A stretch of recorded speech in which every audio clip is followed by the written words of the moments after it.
Nuclear terrorism refers to an act of terrorism in which a person or people belonging to a terrorist organization detonates a nuclear device. Some definitions of nuclear terrorism include the sabotage of a nuclear facility and/or the detonation of a radiological device, colloquially termed a dirty bomb, but consensus is lacking.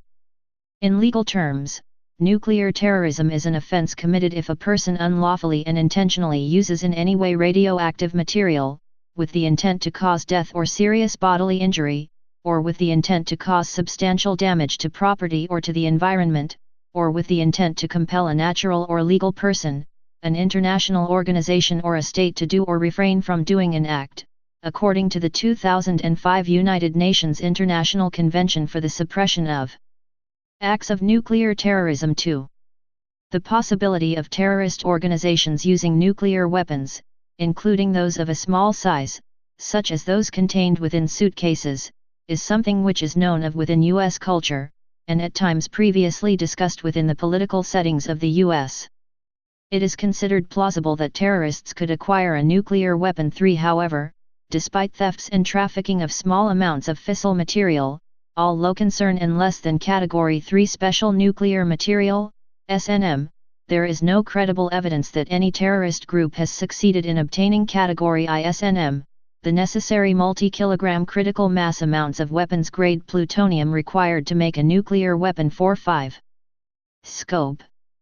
Nuclear terrorism could include acquiring or fabricating a nuclear weapon, fabricating a dirty bomb, attacking a nuclear reactor, e.g., by disrupting critical inputs, e.g. water supply, attacking or taking over a nuclear-armed submarine, plane, or base. 6. Nuclear terrorism, according to a 2011 report published by the Belfer Center for Science and International Affairs at Harvard University, can be executed and distinguished via 4 pathways. 7. The use of a nuclear weapon that has been stolen or purchased on the black market. The use of a crude explosive device built by terrorists or by nuclear scientists who the terrorist organization has furtively recruited. The use of an explosive device constructed by terrorists and their accomplices using their own fissile material. The acquisition of fissile material from a nation-state. Former U.S. President Barack Obama called nuclear terrorism the single most important national security threat that we face. In his first speech to the UN Security Council, President Obama said that just one nuclear weapon exploded in a city, be it New York or Moscow, Tokyo or Beijing, London or Paris, could kill hundreds of thousands of people. It would destabilize our security, our economies, and our very way of life. 8. History. As early as December 1945, politicians worried about the possibility of smuggling nuclear weapons into the United States, though this was still in the context of a battle between the superpowers of the Cold War. Congressmen quizzed the father of the atomic bomb, J. Robert Oppenheimer, about the possibility of detecting a smuggled atomic bomb. Senator Milliken: "We have mine-detecting devices, which are rather effective. I was wondering if anything of that kind might be available to use as a defense against that particular type of use of atomic bombs." Dr. Oppenheimer: "If you hired me to walk through the cellars of Washington to see whether there were atomic bombs, I think my most important tool would be a screwdriver to open the crates and look. I think that just walking by, swinging a little gadget would not give me the information." 9. This sparked further work on the question of smuggled atomic devices during the 1950s. Discussions of non-state nuclear terrorism among experts go back at least to the 1970s. In 1975, The Economist warned that you can make a bomb with a few pounds of plutonium. By the mid-1980s, the power stations may easily be turning out 200,000 pounds of the stuff each year. And each year, unless present methods are drastically changed, many thousands of pounds of it will be transferred from one plant to another as it proceeds through the fuel cycle.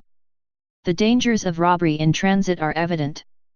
Vigorous cooperation between governments and the International Atomic Energy Agency could, even at this late stage, make the looming perils loom a good deal smaller.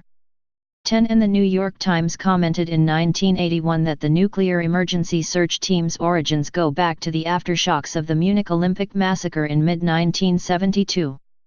Until that time, no one in the United States government had thought seriously about the menace of organized, international terrorism, much less nuclear terrorism.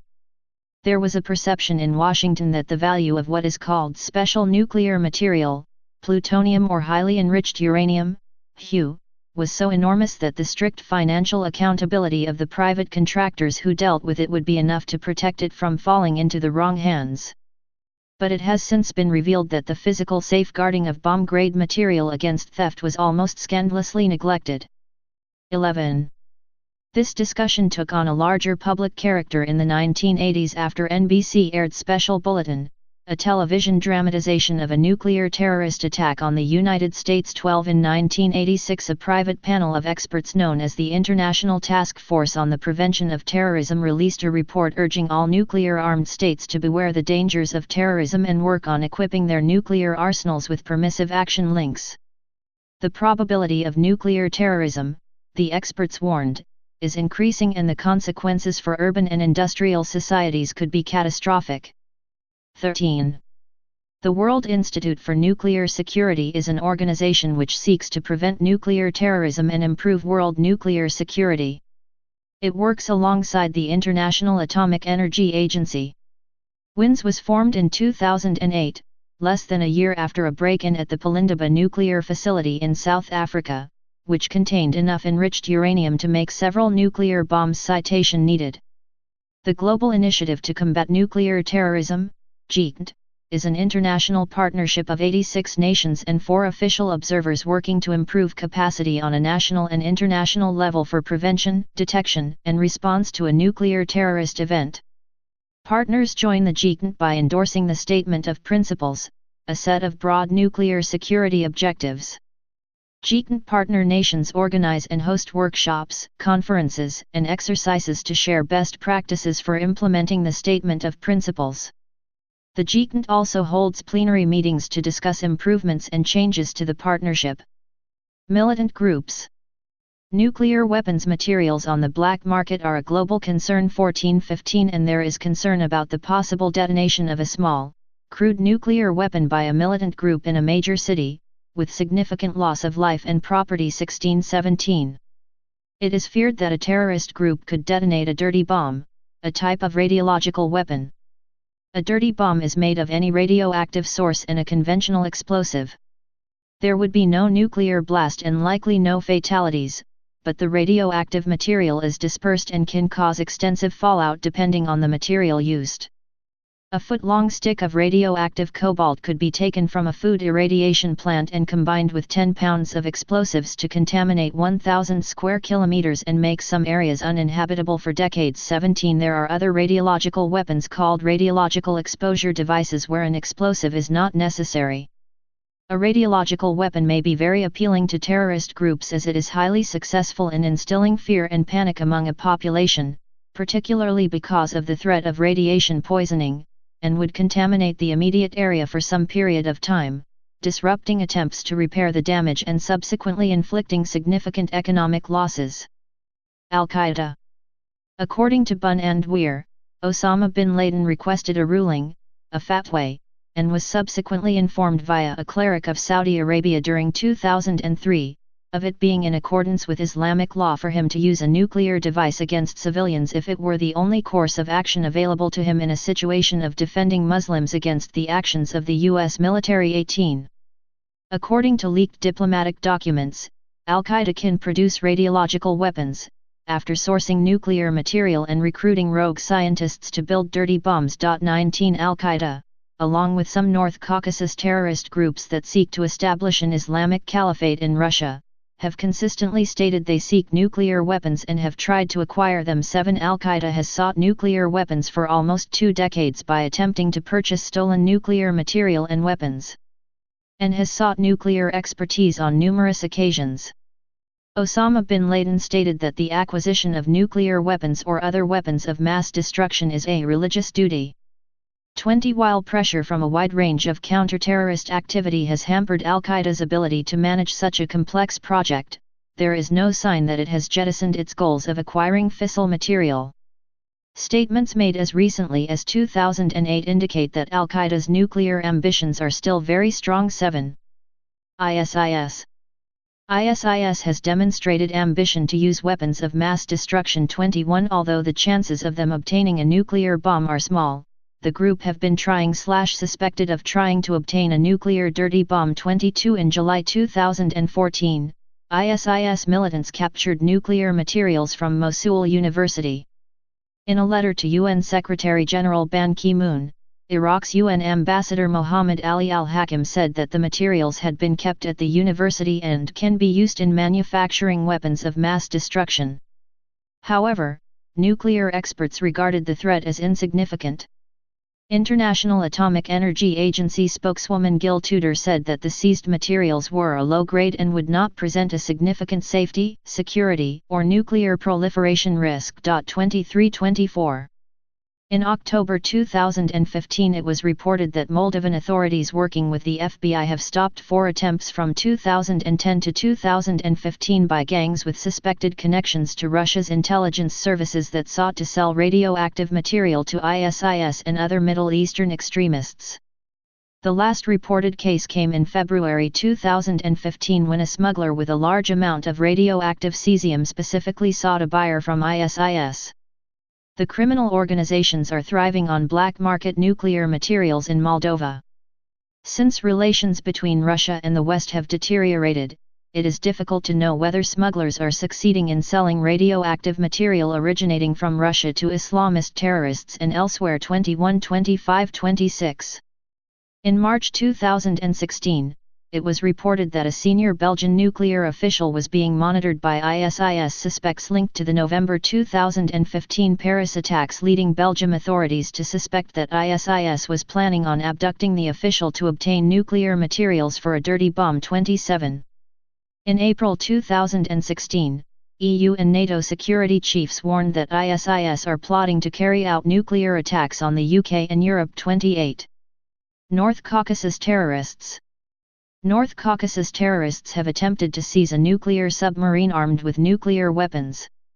They have also engaged in reconnaissance activities on nuclear storage facilities and have repeatedly threatened to sabotage nuclear facilities.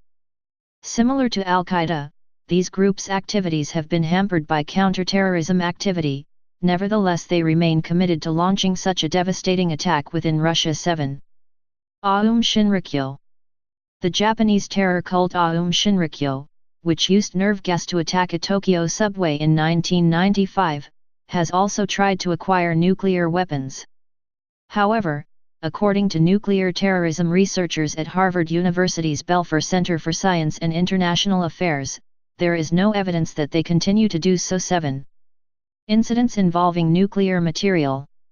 Information reported to the International Atomic Energy Agency, IAEA, shows a persistent problem with the illicit trafficking in nuclear and other radioactive materials, thefts, losses, and other unauthorized activities. 29. The IAEA illicit nuclear trafficking database notes 1,266 incidents reported by 99 countries over the last 12 years, including 18 incidents involving Hu or plutonium trafficking. 30. There have been 18 incidents of theft or loss of highly enriched uranium, Hu, and plutonium confirmed by the IAEA. 20. British academic Sean Gregory alleged in 2009 that terrorists had attacked Pakistani nuclear facilities 3 times, twice in 2007 and once in 2008. 31. However, the then Director General ISPR Athar Abbas said the claims were factually incorrect, adding that the sites were military facilities, not nuclear installations. 32-33. In November 2007, burglars with unknown intentions infiltrated the Palindaba nuclear research facility near Pretoria, South Africa. The burglars escaped without acquiring any of the uranium held at the facility. 34-35.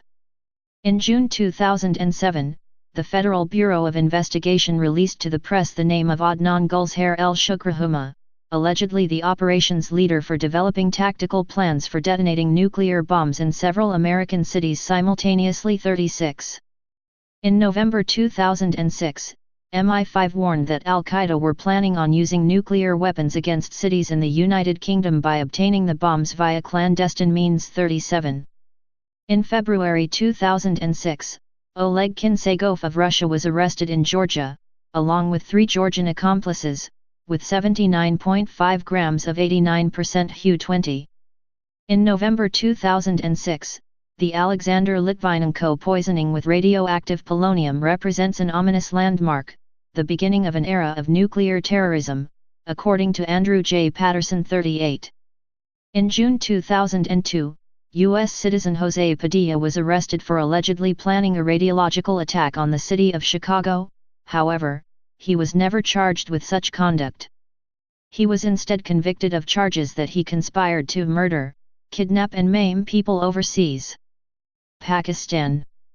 In 2009, a paper published in West Point Military Academy's journal alleged that Pakistan's nuclear sites had been attacked by al-Qaeda and the Taliban at least 3 times. 31. However, Pakistan's military rejected the allegations.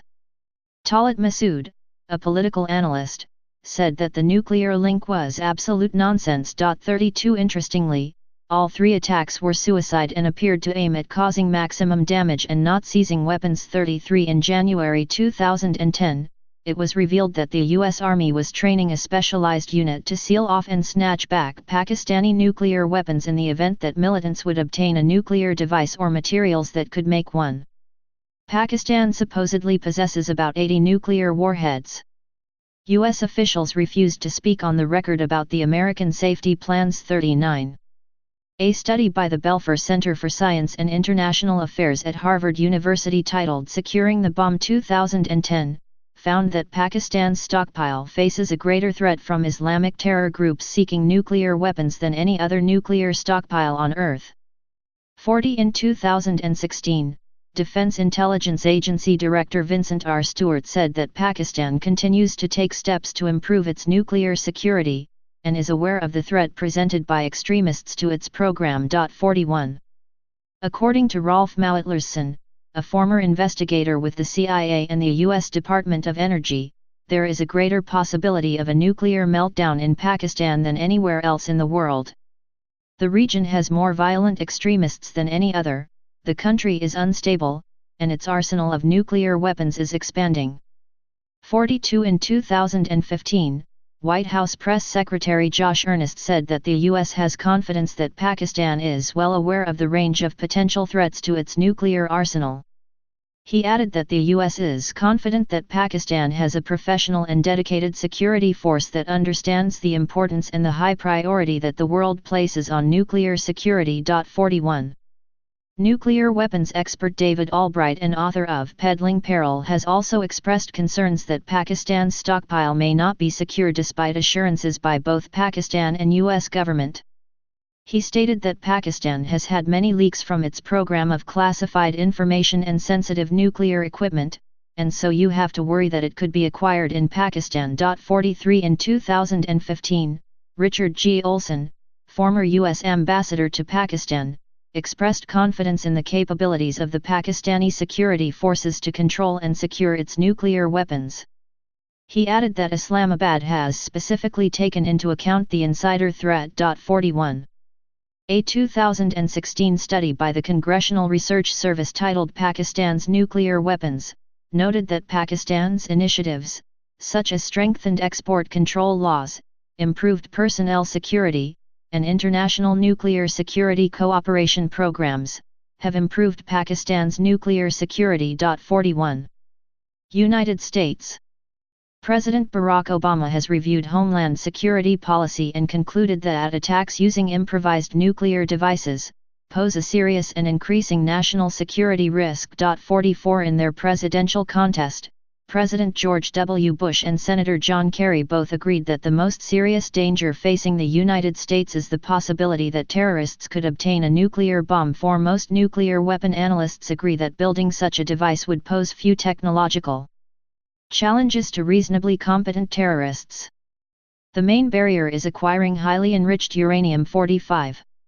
In 2004, Graham Allison, U.S. Assistant Secretary of Defense during the Clinton administration, wrote that on the current path, a nuclear terrorist attack on America in the decade ahead is more likely than not. 46 In 2004, Bruce Blair, president of the Center for Defense Information stated, "I wouldn't be at all surprised if nuclear weapons are used over the next 15 or 20 years, first and foremost by a terrorist group that gets its hands on a Russian nuclear weapon or a Pakistani nuclear weapon." 17 In 2006, Robert Galaxy, dean of the Georgetown University School of Foreign Service, estimated that it is more likely than not that Al-Qaeda or one of its affiliates will detonate a nuclear weapon in a U.S. city within the next 5 to 10 years. 46 Despite a number of claims. 47-48 There is no credible evidence that any terrorist group has yet succeeded in obtaining a nuclear bomb or the materials needed to make one. 45 Detonation of a nuclear weapon in a major U.S. city could kill more than 500,000 people and cause more than $1 trillion in damage. 16-17 Hundreds of thousands could die from fallout, the resulting fires and collapsing buildings. In this scenario, uncontrolled fires would burn for days and emergency services and hospitals would be completely overwhelmed. 49-50 The likely socio-economic consequences in the United States outside the immediate vicinity of an attack, and possibly in other countries, would also likely be far-reaching. A Rand Corporation report speculates that there may be an exodus from other urban centers by populations fearful of another nuclear attack. 51 The Obama administration will focus on reducing the risk of high-consequence, non-traditional nuclear threats. Nuclear security is to be strengthened by enhancing nuclear detection architecture and ensuring that our own nuclear materials are secure, and by establishing well-planned, well-rehearsed plans for coordinated response. 44 According to senior Pentagon officials, the United States will make thwarting nuclear-armed terrorists a central aim of American strategic nuclear planning. 52 Nuclear attribution is another strategy being pursued to counter terrorism. Led by the National Technical Nuclear Forensics Center, attribution would allow the government to determine the likely source of nuclear material used in the event of a nuclear attack. This would prevent terrorist groups, and any states willing to help them, from being able to pull off a covert attack without assurance of retaliation. 53 In July 2010, medical personnel from the U.S. Army practiced the techniques they would use to treat people injured by an atomic blast. The exercises were carried out at a training center in Indiana, and were set up to simulate the aftermath of a small nuclear bomb blast, set off in a U.S. city by terrorists. 54 Stuxnet is a computer worm discovered in June 2010 that is believed to have been created by the United States and Israel to attack Iran's nuclear facilities. 55 Nuclear power plants. After 9/11, nuclear power plants were to be prepared for an attack by a large, well-armed terrorist group. But the Nuclear Regulatory Commission, in revising its security rules, decided not to require that plants be able to defend themselves against groups carrying sophisticated weapons. According to a study by the Government Accountability Office, the NRC appeared to have based its revised rules on what the industry considered reasonable and feasible to defend against rather than on an assessment of the terrorist threat itself. 56-57 If terrorist groups could sufficiently damage safety systems to cause a core meltdown at a nuclear power plant, or sufficiently damage spent fuel pools, such an attack could lead to widespread radioactive contamination. The Federation of American Scientists have said that if nuclear power use is to expand significantly, nuclear facilities will have to be made extremely safe from attacks that could release massive quantities of radioactivity into the community. New reactor designs have features of passive safety, which may help. In the United States, the NRC carries out force-on-force (FOF) exercises at all nuclear power plant (NPP) sites at least once every 3 years. 58 The peace group Plowshares have shown how nuclear weapons facilities can be penetrated, and the group's actions represent extraordinary breaches of security at nuclear weapons plants in the United States. The National Nuclear Security Administration has acknowledged the seriousness of the 2012 Plowshares action.